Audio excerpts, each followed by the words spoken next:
at isipan ko.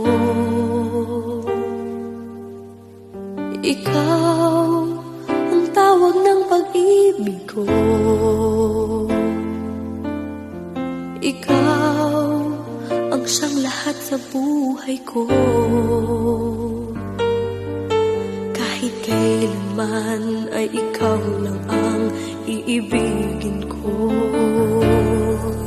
Bakit kailangan pang magkalayo? Ngayon'y nalulungkot yan ang puso.